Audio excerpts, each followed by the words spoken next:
하나님의 말씀 보겠습니다. 오늘 우리에게 주신 하나님의 말씀은 창세기 22장 1절에서 6절에 있는 말씀입니다. 창세기 22장 1절에서 6절에 있는 말씀, 저와 여러분이 한 절씩 교독하도록 하겠습니다. 그 일 후에 하나님이 아브라함을 시험하시려고 그를 부르시되 아브라함아 하시니 그가 이르되 내가 여기 있나이다. 여호와께서 이르시되 내 아들 내 사랑하는 독자 이삭을 데리고 모리아 땅으로 가서 내가 내게 일러준 한 산 거기서 그를 번제로 드리라. 아브라함이 아침에 일찍 일어나 나귀의 안장을 지우고 두 종과 그의 아들 이삭을 데리고 번제에 쓸 나무를 쪼개 가지고 떠나 하나님이 자기에게 일러주신 곳으로 가더니 제3일에 아브라함이 눈을 들어 그것을 멀리 바라본지라. 이에 아브라함이 종들에게 이르되 너희는 나귀와 함께 여기서 기다리라.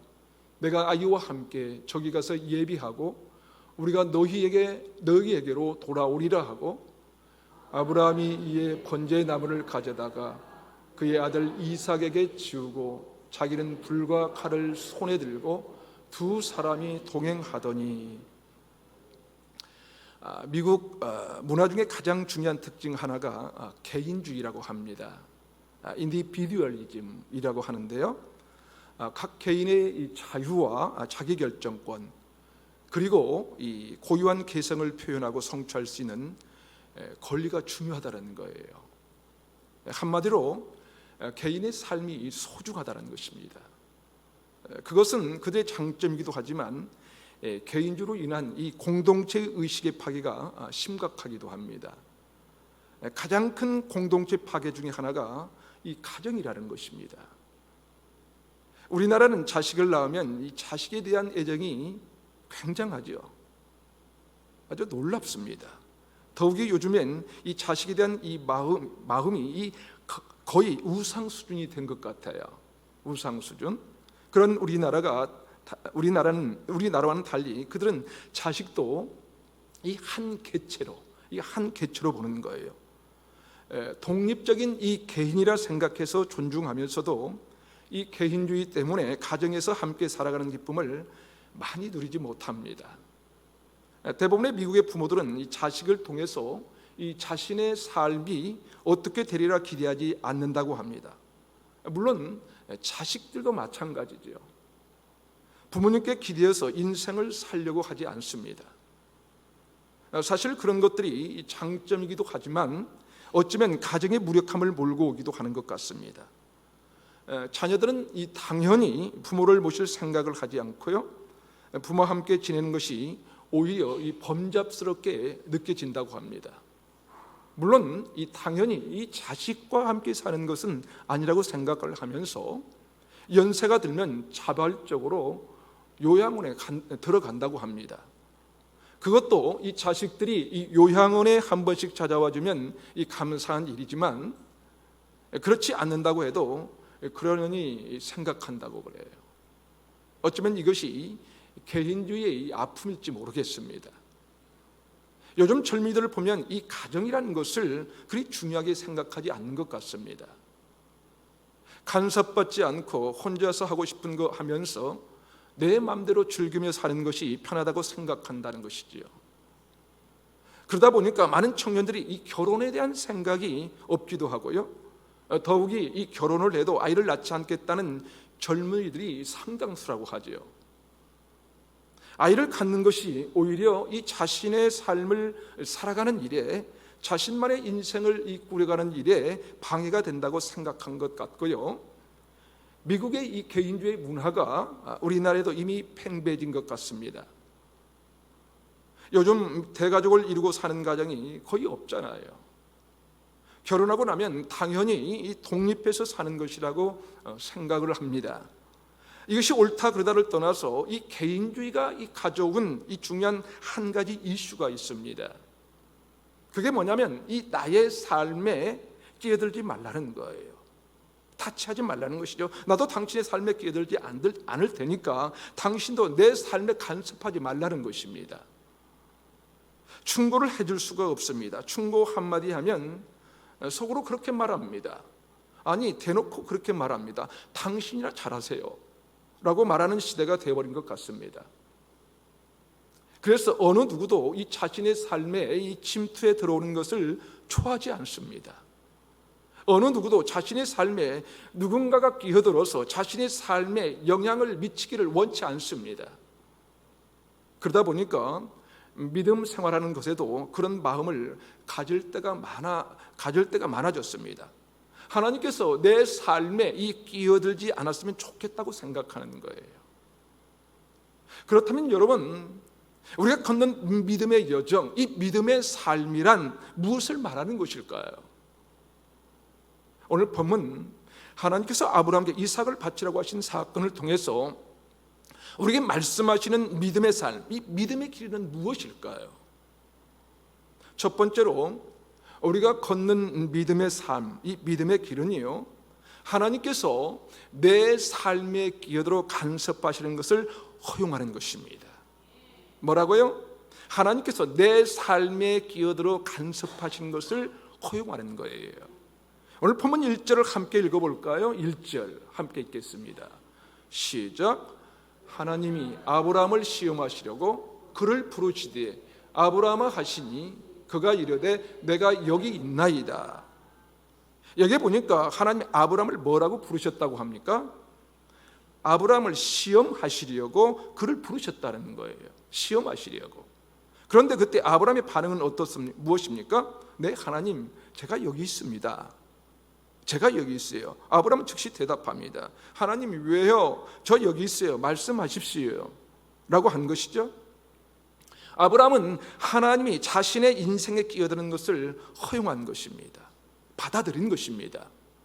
나 혼자로 내 마음대로 사는 것이 아니라 하나님께서 내 삶을 간섭하시도록 내어드린 거예요. 이것이 믿음의 삶, 믿음의 길이라는 것입니다. 그렇습니다. 여러분, 이 믿음의 삶이란 하나님께서 내 삶에 개입하실 뿐만 아니라 하나님께서 내 삶을 간섭하시고 하나님께서 끼어드신 것을 경험해 보는 것입니다.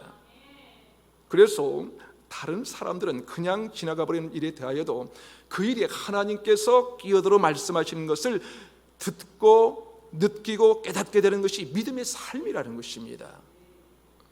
그러므로 믿음의 여정을 걷는 사람들은 한 걸음 한 걸음 우리가 걸을 때마다 하나님이 자꾸 생각나셔야 합니다. 내 삶에 하나님이 끼어들어서 말씀하시는 것을 느낄 수 있어야 된다는 것입니다. 그래서 그분의 말씀이 무엇인가를 삶을 통하여 이 삶의 이 사건 속에서 확인해 보는 것입니다. 그러니까 여러분, 만일 저와 여러분이 이런저런 일이 하나님께서 간섭하신다는 느낌을 갖게 된다면 저나 여러분은 분명히 믿음의 여정을 걷고 있는 자들인 것입니다. 그런데 만일 하나님이 없어도 내 인생을 충분히 살아갈 수 있다고 생각이 든다면 어쩌면 믿음의 삶을 산다고는 할 수 없지 않을까요? 오늘 본문에 아브라함이 그토록 귀한 아들 이삭을 바치라고 하는 사건을 통해 주시는 이 가장 중요한 핵심은요, 하나님께서 내 삶에 들어오실 수 있는 이 공간을 마련해 놓았다는 것입니다. 하나님께서 아브라함에게 이삭을 바치라는 이 이야기를 보면 어쩌면 말도 안 되는 요청 아닙니까, 여러분? 기다리고 기다렸다가 100세에 겨우 얻은 아들이잖아요. 그것도 하나님께서 약속하신 아들입니다. 하나님의 능력으로 이 노년의 아브라함에게 주신 이 귀한 아들인데 다시 가져가겠다고 하는 것은 말도 안 되는 이야기가 아닙니까, 여러분? 그럼에도 불구하고 아브라함은 어떻게 합니까? 어떻게 해요? 하나님이 자신의 삶에 들어오시도록 공간을 내어 드립니다. 받아들입니다. 뿐만 아니라 이 자신의 삶을 간섭하시고 말도 안 되는 이 말씀하실 때 그 말씀, 하나님의 말씀에 즉시 반응합니다. 하나님의 말씀이 자신 속으로 들어오도록 허용하고 내어드리는 것이죠. 이삭도 마찬가지입니다. 6절에 보니까 이렇게 기록합니다.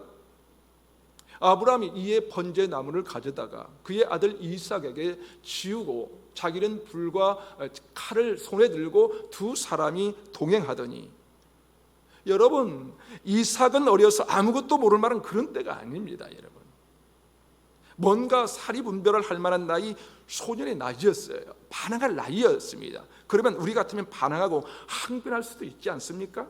그럴 텐데 묵묵히 먼 길을 준비하고 아버지 아브라함과 함께 동행을 합니다. 심지어 이 자기를 태울 이 번제 나무까지 등에 지고 아브라함을 따라 함께 가는 거예요. 여러분, 아브라함과 이삭의 이 그러한 삶, 이것이 여러분 믿음의 삶이라는 거예요. 그러게 여러분, 만약 여러분의 삶 가운데 하나님께서 이런 일, 저런 일에 계속해서 말씀하신 것을 느끼신다면, 아니 하나님께서 자꾸 끼어들어 내 삶에 이 간섭하신다는 것을 느낀다면, 심지어 어떤 일을 결정하고 난 다음에도요, 하나님께서 무엇인가를 자꾸 이 말씀하신 그 느낌을 갖는다면 그 사람은 분명히 이 믿음의 삶을 사는 것입니다. 그렇지 않다면 이 사도 바울이 이 데마라는 이 제자를 향하여, 그는 이 세상을 사랑하며 믿음을 저버렸다고 했는데요, 사도 바울이 이 데마에게 했던 이 말이 바로 우리를 향한 말이 될 것입니다. 왜냐하면 나는 이 하나님 없이도 살 수 있다는 것이거든요. 다른 것으로도 살아갈 수 있다고 생각하는 것이기 때문입니다. 그렇다면 이 믿음을 저버린 이 데마와 다를 바가 없다는 것입니다.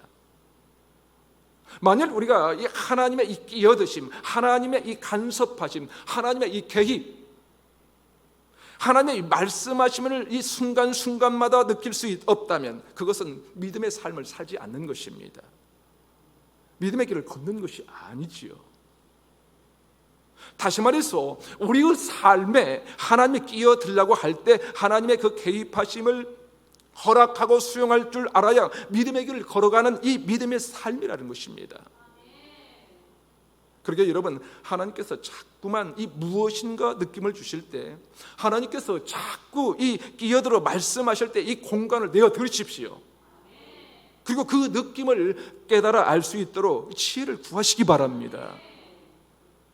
하나님은 가만히 계셔도 됩니다 라고 말하는 것이 아니라요, 하나님 말씀하시려고 하는 것을 이 평생도록 우리가 간직하게 될 때 그것이 믿음의 삶이요 이 믿음의 길이라고 말할 수 있을 것입니다. 한 걸음 더 나아가, 도대체 그토록 어렵게 긴 시간을 기다려 얻은 아들 이삭을 다시 바치라고 하는 것은 무엇을 의미하는 것일까요, 여러분? 다시 말해서 하나님께서 아브라함에게 이삭을 바치라고 하신 사건을 통해서 우리에게 말씀하시는 믿음의 삶, 이 믿음의 길이란 무엇일까요, 여러분? 두 번째로, 나를 위함인가 하나님을 위함인가 늘 질문해야 합니다. 오늘 본문 5절을 우리 함께 읽어보겠습니다. 5절 시작. 이에 아브라함이 종들에게 이르되 너희는 나귀와 함께 여기서 기다리라. 내가 아이와 함께 저기 가서 예비하고 우리가 너희에게 돌아오리라 하고. 무슨 말입니까? 아브라함은 종들에게 기다리라고 말하고는 아들 이삭을 하나님께 번제로 드리려고 간 것입니다. 여러분 상상이 되십니까? 여러분 상상이 돼요? 그렇게 기다렸던 아들을 주신 하나님께서 다시 그 아들을 뭐라고요? 번제로 드리라는 거예요. 다시 말해서 완전히 태워버리는 이 존재로 만들려고 하신 것입니다. 그렇다면 그렇게 하라고 하신 이유가 무엇일까요, 여러분? 그 이유가 있을 거 아니에요. 믿음의 여정을 걷는 사람들은 이런 질문을 해볼 수 있어야 됩니다. 과연 이 믿음의 삶이 내 삶의 이 목적을 이루고 하는 것일까? 아니면 하나님을 위한 것일까? 라는 질문을 해볼 필요가 있다는 것입니다. 그렇지 않나요? 저와 여러분이 믿음의 삶을 살아가고 있는 자들입니다. 그래서 오늘 이 자리에 나오셔서 예배를 드립니다. 헌신을 합니다. 물질을 바칩니다. 시간도 투자합니다. 그렇다면 여러분, 이 모든 믿음의 삶을 사는 이유가 무엇입니까, 여러분? 뭐예요? 나의 삶의 어떤 이 목적과 이 목표를 이루기 위한 것인지, 아니면 정말 이 하나님을 위한 것인지 물어봐야 한다는 것입니다. 그런데 하나님은 왜 이렇게 끔찍한 요청을 하시는 것일까요? 하나님은 왜 말도 안 되는 이 엉뚱한 이야기를 하시는 것일까요? 그때 물어봐야 합니다. 내가 믿음의 삶을 살아야 하는 이유는 나를 위함인가?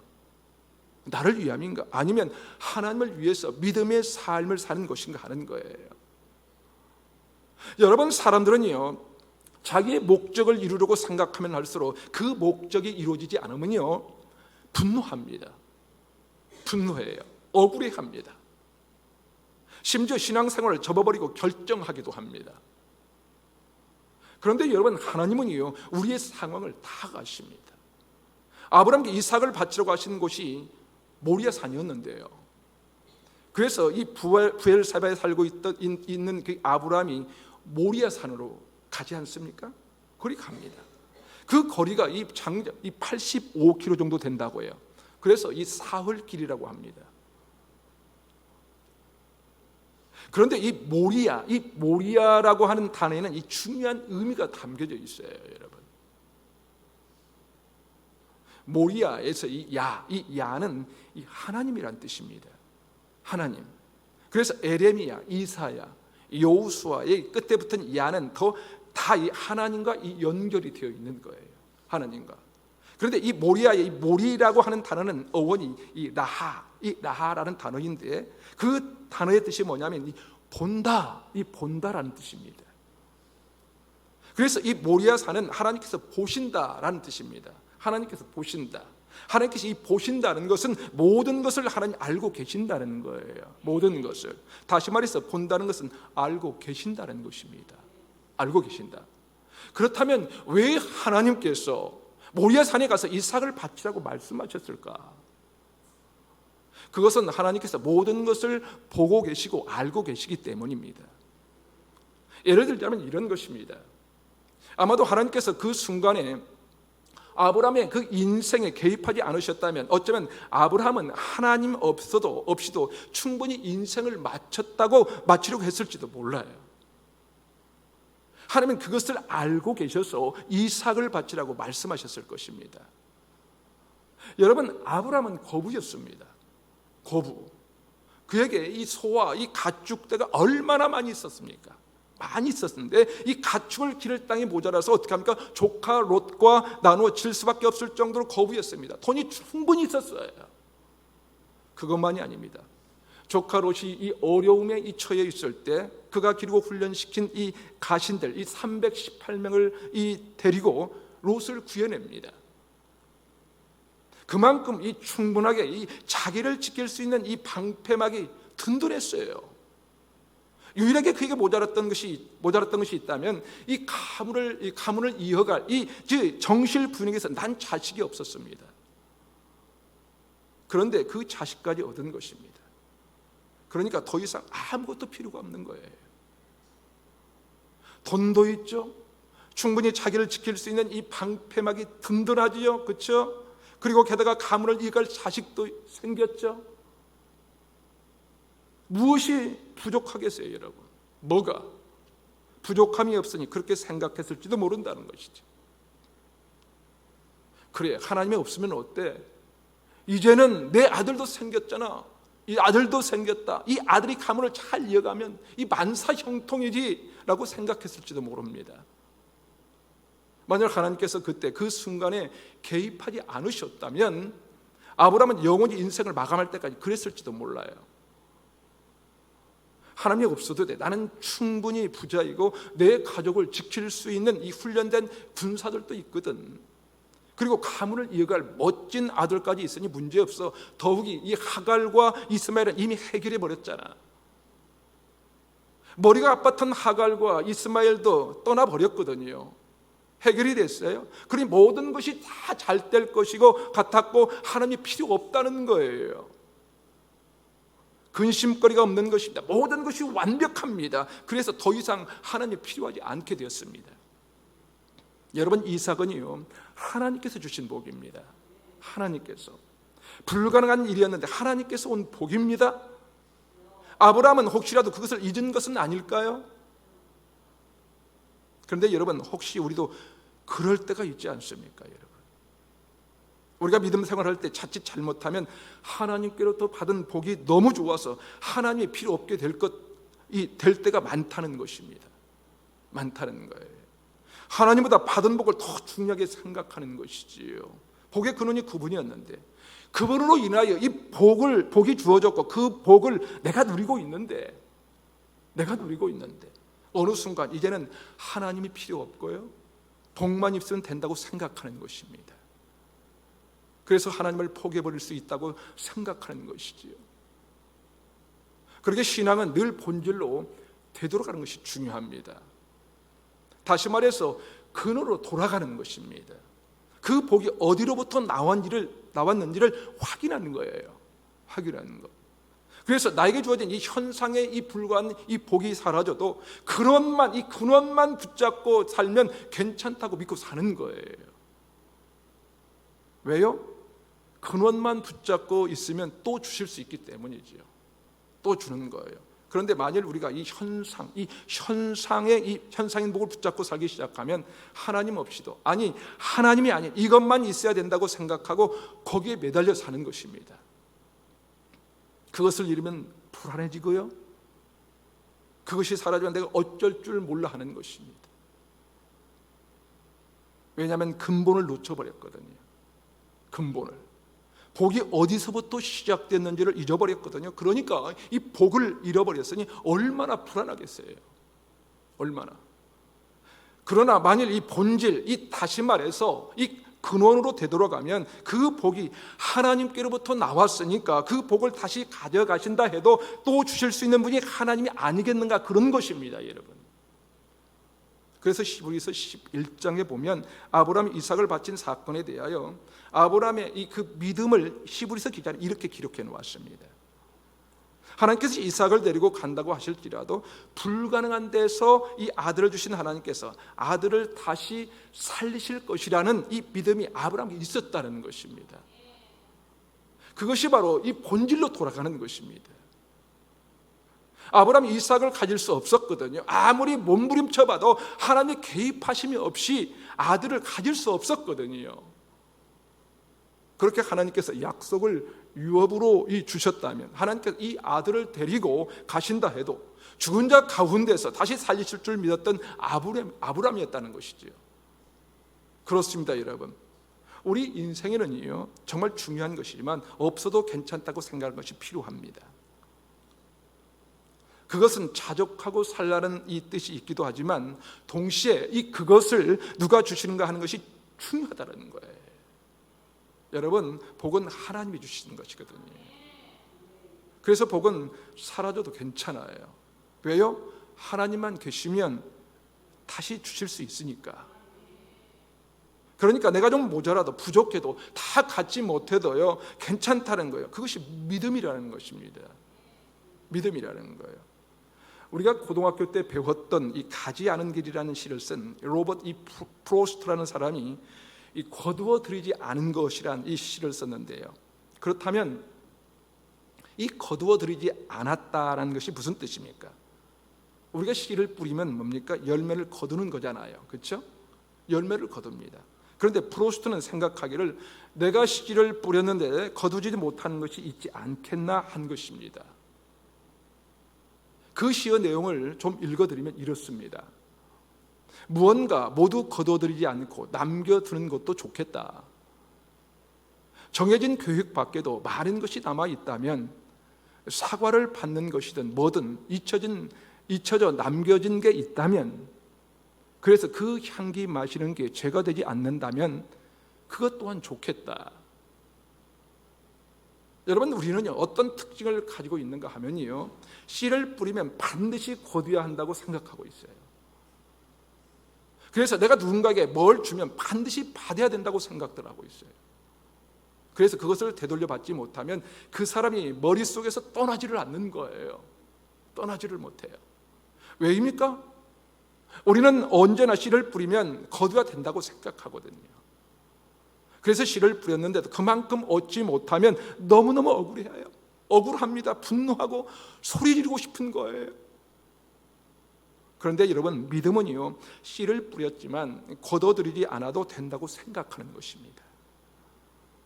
왜냐하면 거두는 것보다 복의 근원이 중요하다고 생각하는 것이기 때문에 그래요. 복의 근원이. 그래서 이 복의 근원 대신 이 하나님 때문에 내 복은 사라져도, 거둬지지 않아도, 뿌린 만큼 얻어지지 않아도 괜찮다고 느껴지는 거예요. 내가 받은 복보다 복의 근원이 더 중요하거든요. 복의 근원이. 그러기에 우리가 신앙생활 할 때요, 나는 내 목적을 위해서 믿음 생활하는가, 아니면 하나님을 위해서 하는 것일까, 여러분 생각해 봐야 한다는 거예요. 이스라엘의 그 시브리 대학의 역사학과 교수로 활동하면서 이 시대에 이 가장 영향력 있는 이 지성이라고 평가받고 있는 유발 하라리라고 하는 사람이 이 사피엔스라고 하는 이 책에서 이런 얘기를 합니다. 그 사람은 진화론자니까 이 진화론 입장에서 지금의 우리는 진화하고 진화해서 지금 이렇게 됐다는 것 아닙니까? 진화론 입장에서. 그러니까 이 네안데르탈인, 이러한 네안데르탈은 이 유인원에서 진화해서 드디어 이 지금의 우리 이런 인간이 되었다는 것입니다. 그 단계 중에 호모 에렉투스라는 말이 있는데요, 다시 말해서 이 직립인간이라는 말이죠. 그렇죠? 직립인간이라는 말입니다. 처음에는 4발로 다녔는데 나중에 2발로 걸어다니게 되었다는 것이죠. 그렇게 수많은 인류의 진화 과정을 거쳐서 지금 우리 이 호모 사피엔스가 살아남았다는 거예요. 왜 다른 인류들은 죽고 이 호모 사피엔스가 제일 오랫동안 살아남았을까요? 네안데르탈인은 훨씬 더 추위에 잘 견뎠고 머리도 좋았다고 합니다. 그런데 왜 이런 그 인종들은 사라지고 호모 사피엔스만 남았을까 하는 거예요. 호모 사피엔스가 살아남을 수 있었던 가장 큰 이유는, 호모 사피엔스는요, 여러분 이기심이 강한 존재였답니다. 이기심이 가장 강한 존재였기 때문에 이 공격성이 탁월했다고 해요. 공격성이 탁월했고 또 이기심이 강한 것 때문에, 존재이기 때문에 잔인할 만큼 강한 이 자기 보호 능력이 있다는 것입니다.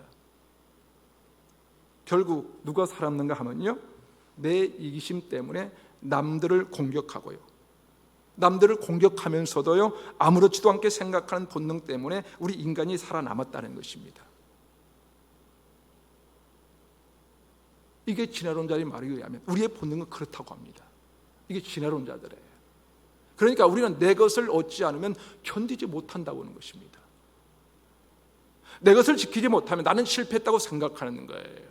그런데 아브라함과 이삭의 이야기는 그렇지 않아요.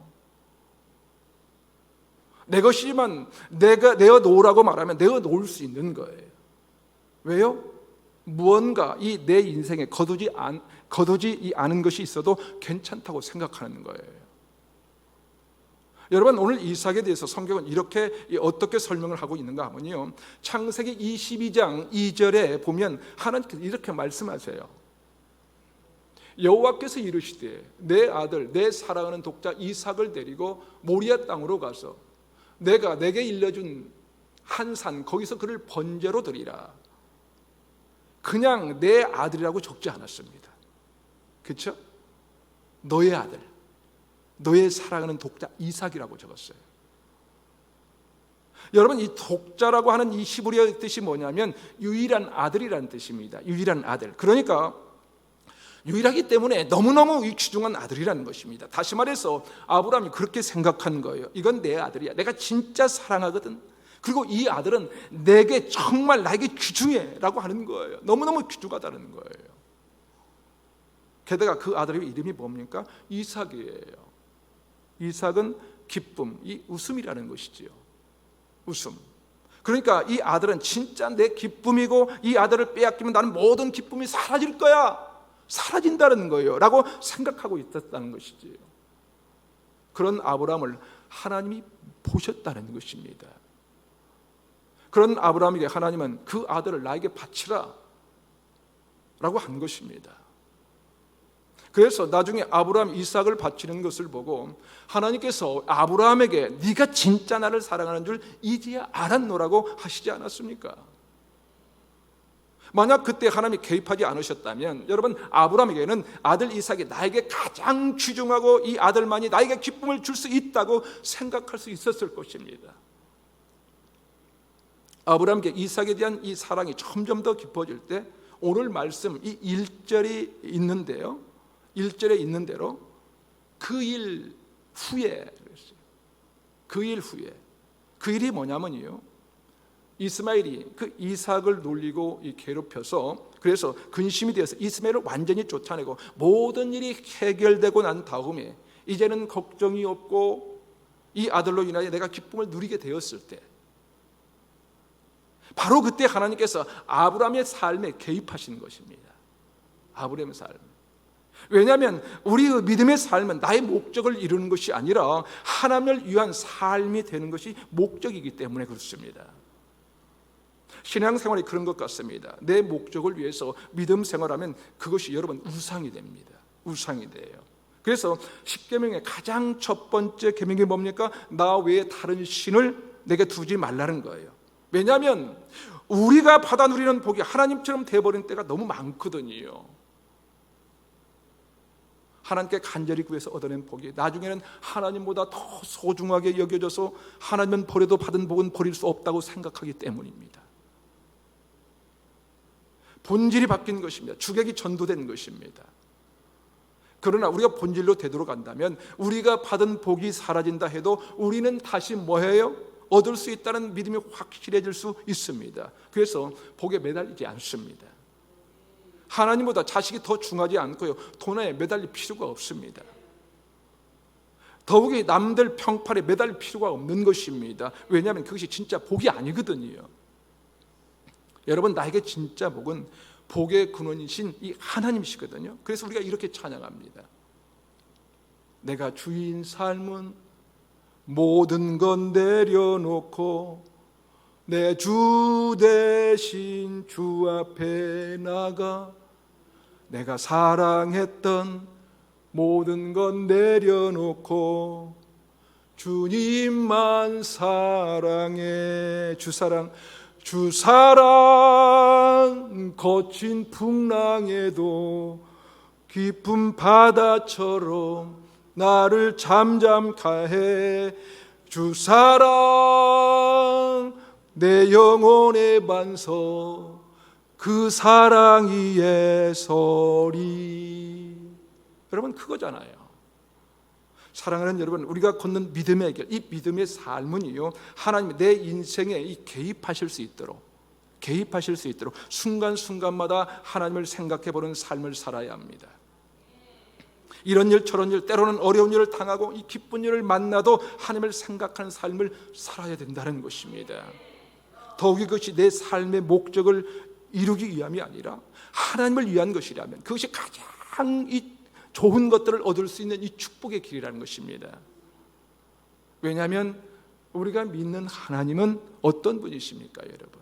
어떤 분이세요? 자기 아들을 아끼지 아니하시고 우리에게 주신 분이십니다.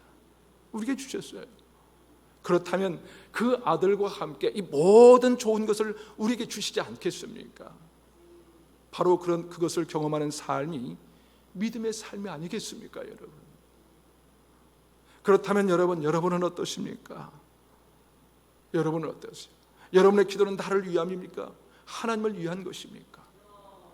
여러분의 섬김은 나를 위함인가요? 하나님을 위함인가요? 여러분 지금 이 성전에서 예배드린 이것이 나를 위한 것입니까? 아니면 하나님을 위한 위함이십니까? 삶의 순간순간 깊이 묵상해 보면서 눈앞에 보이는 천상이 아니라 이 복의 근원 되신 이 하나님께 우리의 전 삶을 내어드리는 이 믿음의 삶, 믿음의 여정을 걸어가는 저와 여러분이 되시기를 주님의 이름으로 축원합니다. 아멘.